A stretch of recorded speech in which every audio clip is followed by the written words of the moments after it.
اللہ کے حضور جا رہے تھے تو آپ نے جزا اور سزا، ثواب و عقاب کے کچھ تمثیلی مناظر دکھائے گئے اللہ کے رسول کو۔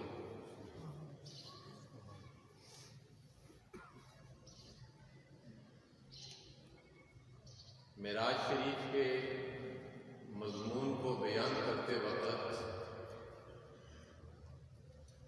حضور کی جس بھی جہت کا مطالعہ کیا جائے اس سے ایمان کو تازگی، روح کو بالیدگی، سوچ کو پاکیزگی اور عقیدے کو پختگی ملتی ہے، اور دلوں کے افق پر عشق مصطفیٰ کے چراغ فروزاں ہوتے ہیں۔ لیکن چونکہ میں نے گزشتہ جمعہ عرض کیا تھا کہ سرور کائنات صلی اللہ علیہ وسلم کا سفر معراج اور اصلاح معاشرہ سوسائٹی کو کس خطوط پر چلنا چاہیے اور کس نہج پر چلنا چاہیے، آج ہم انشاءاللہ اس کا مطالعہ کریں گے۔ یہ مضمون بیان کرنے کا مقصد یہ بھی ہے کہ ہمارے ہاں معراج شریف کے موقع پر لوگ ایک جلسہ ہائے معراج منعقد کرتے ہیں، جمعہ کے موقع پر ایک بیان بھی کر دیتے ہیں، لیکن جو سرکار کے معراج سے اصلاح کے پہلو آشکار ہوتے ہیں اس کی طرف ہم توجہ نہیں کرتے۔ تو آج کا سارا مضمون معراج حبیب خدا اور اصلاح معاشرہ، یہ بات ذہن نشین کر لیں کہ حضور جس مقام پر فائز المرام ہوئے، جس مقام پر متمکن ہوئے، جس مقام پر فروکش ہوئے، جس مقام بلند پر جلوہ فگر ہوئے، کائنات میں اتنی بلندی کسی اور کو نصیب نہیں ہوئی۔ حضرت میاں صاحب علیہ الرحمہ نے فرمایا کہ جہاں آسمانی کائنات کا شہباز جبریل جواب دے گیا، حضور اس سے بھی آگے تشریف لے گئے۔ فرماتے ہیں سب کسے تھیں گے اگیرے، جا جا پردے نوری، قابا قوسین او ادنا تائیں پایا شان حضوری۔ رسول اللہ صلی اللہ علیہ وسلم آپ کو شب معراج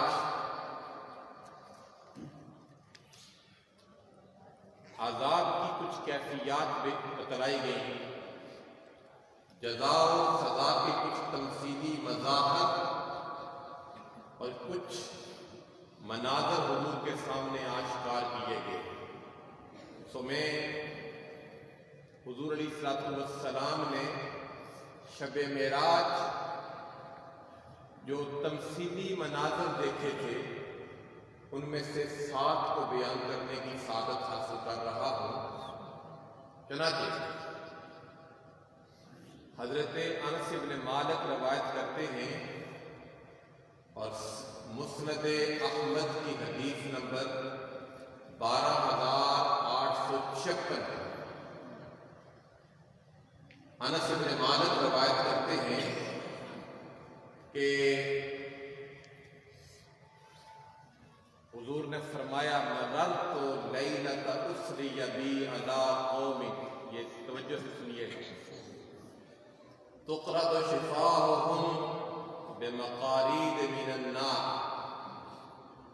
شب معراج حضور فرماتے ہیں کہ جبریل میرے ہم رکاب تھے، جبریل میرے ہم سفر تھے، جبریل میرے ساتھ میری سواری کی مہار کو تھامے ہوئے تھے، تو میرا گزر ایک ایسی قوم پر ہوا تقرض شفاہہم بمقارید من النار، جن کی زبانوں کو آگ کی کینچیوں سے کاٹا جا رہا تھا۔ اللہ۔ تو حضور نے فرمایا، میں نے پوچھا ما ہؤلاء یا جبریل، یہ کون لوگ ہیں اے جبریل؟ تو حضور نے فرمایا ہؤلاء خطباء من اہل الدنیا، یہ آپ کی امت کے وہ دنیا دار خطیب ہیں، وہ دنیا دار واعظین ہیں، کانوا یأمرون الناس بالبر وینسون انفسهم، کہ جو لوگوں کو نیکی کا حکم دیتے تھے اور اپنے آپ کو ہمیشہ فراموش کر دیتے تھے۔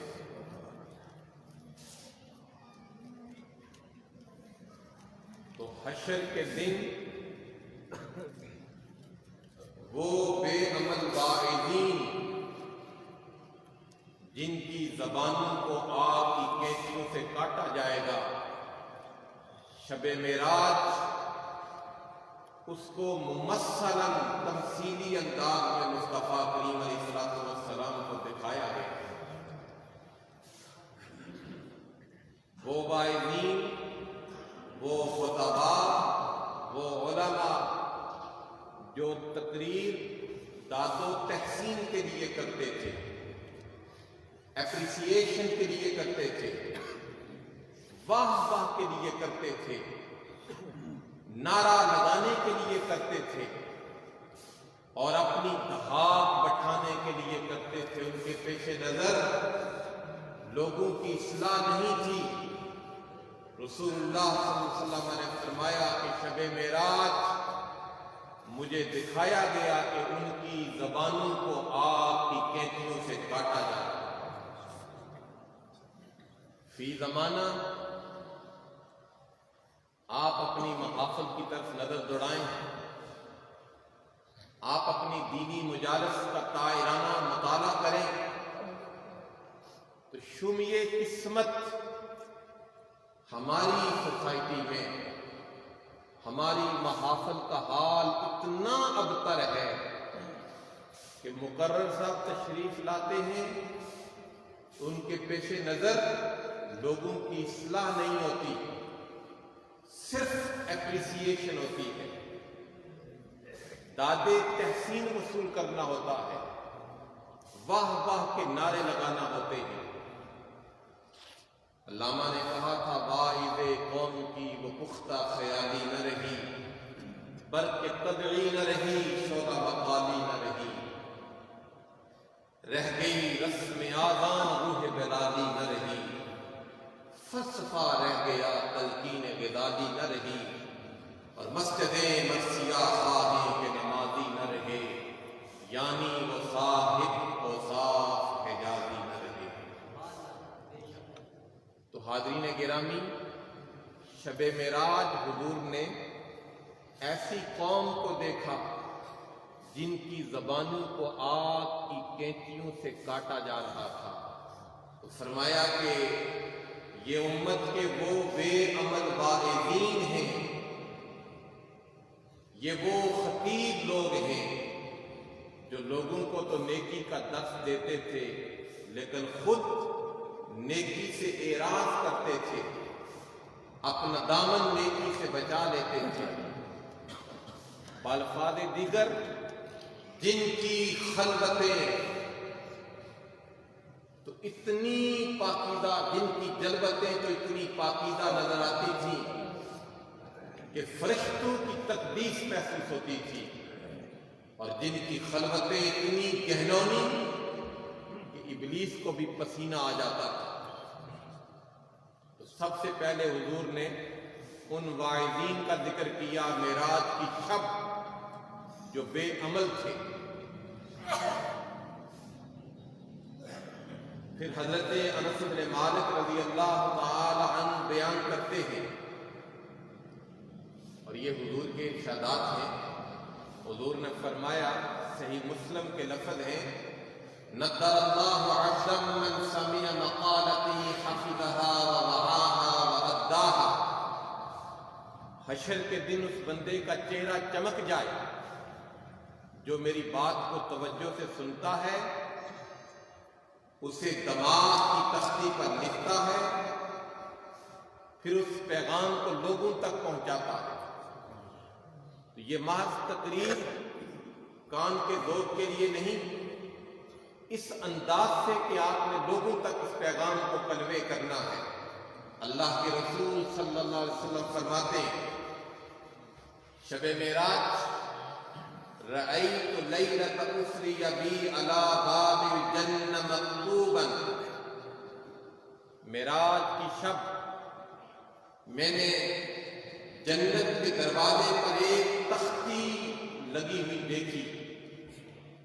ایک تختی تھی جس پر یہ عبارت کنندہ تھی، جس پر یہ عبارت مرتسم تھی، جس پر یہ عبارت لکھی ہوئی تھی. الفاظ سننے والے ہیں، الصدقۃ بعشر امثالها والقرض بثمانیۃ عشر. رسول اللہ نے فرمایا کہ معراج کی شب جب میں اللہ کے حضور جا رہا تھا، حرم حریم کبریا میں جا رہا تھا، اپنے رب کی ملاقات کے لیے جا رہا تھا، اللہ کے حضور جا رہا تھا اور سر کی آنکھوں سے اس کا جلوہ کرنے کے لیے جا رہا تھا، تو راستے میں میری نظر جنت کے دروازے پر پڑی. اس پر ایک تختی تھی جس پر یہ عبارت لکھی ہوئی تھی. الفاظ ہیں، الصدقۃ بعشر امثالها والقرض بثمانیۃ عشر. اللہ کے راستے میں صدقہ کرنے کا ثواب 10 گنا ہے. جو آدمی اللہ کے راستے میں مال خرچ کرتا ہے، اللہ تعالیٰ اس سے 10 گنا ثواب عطا فرماتا ہے. اور یہ کہاں عبارت لکھی ہوئی تھی؟ جنت کے دروازے کے اوپر. اور بیان کون کر رہا ہے؟ شب اسرا کے دلہا جناب محمد رسول اللہ. تو کہتے ہیں کہ جنت کے دروازے پر یہ عبارت لکھی تھی، الصدقۃ بعشر امثالها. اللہ کے راستے میں صدقہ کرنے کا ثواب 10 گنا ہے. والقرض بثمانیۃ عشر. اور کسی کو قرض دینے کا ثواب اللہ تعالیٰ 18 گنا عطا فرماتا ہے. حضور علیہ الصلوۃ والسلام نے فرمایا، قلت یا جبریل ما بال القرض افضل من الصدقہ. حضور کہتے ہیں، میں نے جبریل سے کہا، جبریل یہ کس طرح ہو سکتا ہے کہ قرض دینے کا ثواب صدقہ سے زیادہ ہو؟ آپ کسی کو قرض دیتے ہیں یا آپ کسی غریب کی مدد کرتے ہیں صدقہ کے طور پر، یہ تو آپ نے سن رکھا ہے کہ صدقہ کا ثواب اللہ تعالیٰ 10 گنا تک عطا فرماتا ہے، لیکن قرض دینے کا ثواب 18 گنا عطا فرماتا ہے. تو حضور نے فرمایا، قلت یا جبریل، جبریل بتاؤ، ما بال القرض افضل من الصدقہ. یہ کسی کو قرض دینا، اس کا ثواب صدقہ سے زیادہ کس طرح ہے؟ تو رسول اللہ صلی اللہ علیہ وسلم نے فرمایا، قال، جبریل امین نے کہا، قال لأن السائل يسأل وعنده مال. اس لیے کہ جب کوئی غریب کسی کے آگے ہاتھ پھیلاتا ہے تو ممکن ہے کہ وہ تہی دامن نہ ہو، اس کے پاس کچھ نہ کچھ رقم ہو. والمستقرض لا يستقرض الا من حاجہ. اور جب کوئی قرض ڈیمانڈ کرتا ہے تو اس کے پاس کچھ بھی نہیں ہوتا. تو حضور نے فرمایا کہ جنت کے دروازے پر یہ عبارت لکھی ہوئی تھی کہ صدقہ کرنے کا ثواب 10 گنا ہے اور کسی مجبور کو قرض دینے کا ثواب اللہ تعالیٰ 18 گنا عطا فرماتا ہے. بلکہ سرور کائنات صلی اللہ علیہ وسلم نے فرمایا، نسائی کی حدیث پاک ہے اور صحیح مسلم کی حدیث پاک ہے. صحیح مسلم میں حدیث کا نمبر ہے 1560. نسائی کی حدیث پاک ہے. رسول اللہ صلی اللہ علیہ وسلم نے فرمایا، سابقہ امتوں میں ایک آدمی تھا. الفاظ ہیں حدیث کے، ان رجلا لم يعمل خيرا قط. ایک آدمی تھا، اس نے کبھی اچھا کام نہیں کیا تھا. اس کے دامن میں نیکیوں کے پھول نہیں تھے. اس کے پاس اعمال صالحہ کی پونجی نہیں تھی. اس کے پاس نیکیوں کی متاع نہیں تھی. حضور نے فرمایا، ان رجلا لم يعمل خيرا قط. اس نے کوئی نیک عمل نہیں کیا تھا. وَقَانَ يُدَايِنُ النَّاسِ. کام کیا کرتا تھا؟ وہ صرف لوگوں کو قرض دیا کرتا تھا اور اس کے پلے کچھ عمل نہیں تھا. وہ مجبور کو قرض دیتا تاکہ قرض کے ذریعے یہ اپنی مجبوری دور کر سکے. یہ میں آپ کو اسلام سمجھا رہا ہوں کہ دین اسلام کتنا رحمت برا دین ہے. کانا یداین الناس. اور صحیح مسلم کے لفظ ہے کانا یبایع الناس. اور بخاری کے لفظ ہے وکانا یخالط الناس. وہ لوگوں کے ساتھ میل ملاپ کرتا، وہ لوگوں کو قرض دیتا تاکہ وہ اپنی پرابلم کو دور کر لیں، اپنی تکلیف کو دور کر لیں. سرور کائنات صلی اللہ علیہ وسلم نے فرمایا، اس نے ایک ریکوری کمیٹی بنا رکھی تھی. جو اماؤنٹ وہ لوگوں کو دیتا، ریکوریبل اماؤنٹ کی ریکوری کے لیے ایک وفد بنا کے رکھا ہوا تھا. اور کیا کرتا تھا؟ فَيَقُولُ لِرَسُولِهِ. وہ اپنے ایلچی کو کہا کرتا تھا، اپنی کمیٹی کے سربراہ کو کہا کرتا تھا، خُذْ مَا تَيَسَّرَ وَاتْرُكْ مَا عُسِرَ. کہ اگر مقروض کے پاس مال